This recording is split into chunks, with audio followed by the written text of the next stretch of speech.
Myanmar, the broken paradise. The world forgot. Why is no one stopping this? Where is this happening? Myanmar? I've never even heard of it. That's what most people say when they see the photos. A school, bombed. Tiny shoes buried under rubble. Children, just 8 or 9 years old, killed where they should have been learning. It happened on May 12, 2025. In Depayan Township, Myanmar's military dropped a bomb on a primary school. 22 people were killed, most of them children. And no, this was not a mistake. It was a deliberate airstrike, carried out with jets and weapons supplied by Russia and China. So, why hasn't anyone stopped it? Where is Myanmar? Myanmar, also known as Burma, is a country in Southeast Asia, bordering Thailand, India, China, Laos, and Bangladesh. It is home to over 50 million people and more than 135 ethnic groups, rich in culture, history, and breathtaking landscapes. But instead of being known for its beauty, it has become known for its silence, for suffering, for a war that no one talks about.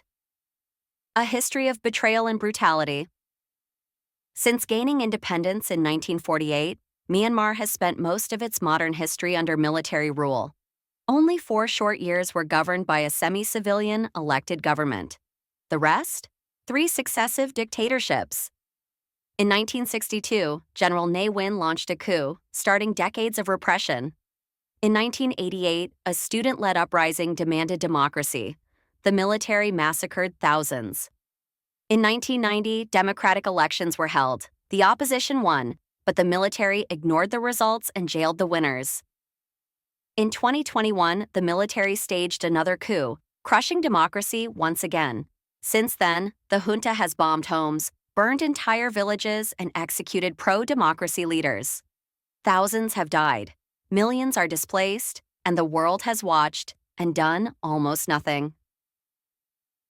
Why would a government bomb its own children? Because it can, and because global powers allow it to. China wants Myanmar as part of its massive Belt and Road Initiative, an economic and strategic network that gives it direct access to the Indian Ocean. A dictatorship makes the deals easier. No public debate, no resistance. Russia profits from selling Myanmar weapons, jets, bombs, helicopters. Deals worth millions, used to kill children in classrooms. And at the UN Security Council, China and Russia veto any action, shielding the junta from consequences. And you might say, what have you done? You might ask, why hasn't anyone helped? But the truth whispers back, what have you done? Not out of blame, but out of shared responsibility. Have we spoken up? Have we shared their stories? Or have we scrolled past because it's too far, too complex, or too painful? What Myanmar should have been known for: not war, not death, not silence. Myanmar should have been known for the sacred Shwedagon Pagoda, glowing gold through centuries of prayer. The magical plains of Bagan, home to thousands of ancient temples. The still waters of Inle Lake, where fishermen row with one leg and homes float on water. The delicate golden rock, perched on a cliff, defying gravity and time. The smiling faces of a kind, generous people, who bow in greeting and give without asking.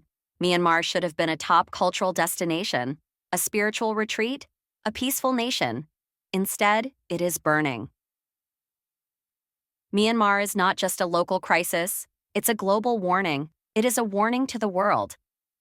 That authoritarianism is rising, that democracy is fragile, that when profit matters more than people, children die, unseen and unnamed. Don't look away. Myanmar is not a war zone by nature. It is a stolen paradise. Its people are not asking for pity.